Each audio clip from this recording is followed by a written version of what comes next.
تھا کہ باغی کا ہم نے سر کاٹا ہے۔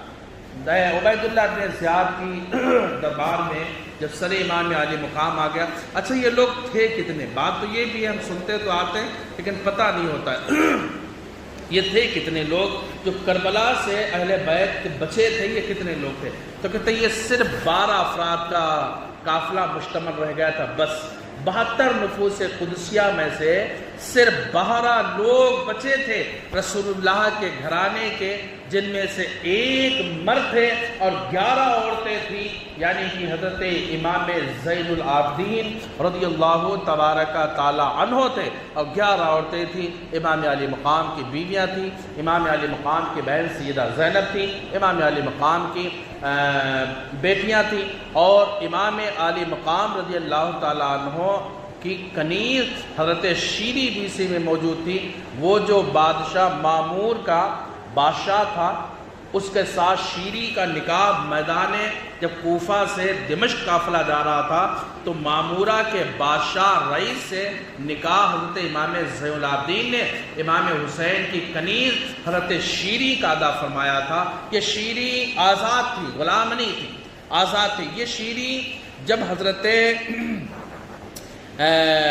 امام علی مقام کی بیوی سہر بانو، اور جب یہ ایران وغیرہ فتح ہوا ہے، اور ایران فتح ہونے کے بعد جب شہزادیاں قید کی گئیں عمر فاروق کے دور میں، تو 200 کنیزیں اور یہ شہزادی شہربانوں کے ساتھ میں امام علی مقام رضی اللہ تعالی عنہ کے پاس آئی تھی، اور حضرت عمر فاروق اعظم نے جب دیکھا تو کہا یہ شہزادی ہیں، اور شہزادی کی غیرت عصمت کو برقرار رکھنے کے لیے ان کا نکاح شہزادہ اسلام سے کر دیا جائے۔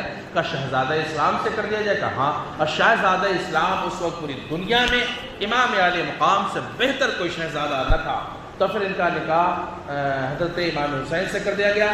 امام حسین کی بیوی نے اپنی 100 کنیزوں کو آزاد کر دیا، بقیہ بچی 100۔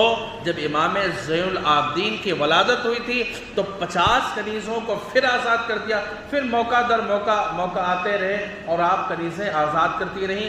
حضرت شیری کا جب معاملہ آیا تو یہ تھا کہ امام حسین رضی اللہ تعالیٰ عنہ نے ایک دن اپنی بیوی سے حضرت شیری کی تعریف کر دی کہ بڑی خوبصورت ہے، چال چلن اچھا ہے، مزاج اچھا ہے، اور صحت بھی تندرست ہے، صحت بھی بہتر ہے، زبردست ہے۔ اللہ کا لاکھ لاکھ شکر احسان ہے کہ شیری ہمارے گھر کی خادمہ و کنیز ہے۔ جب یہ بات کہی تو پھر آپ کی زوجہ ہے امام علی مقام کی شریک حیات نے سوچا کہ شاید امام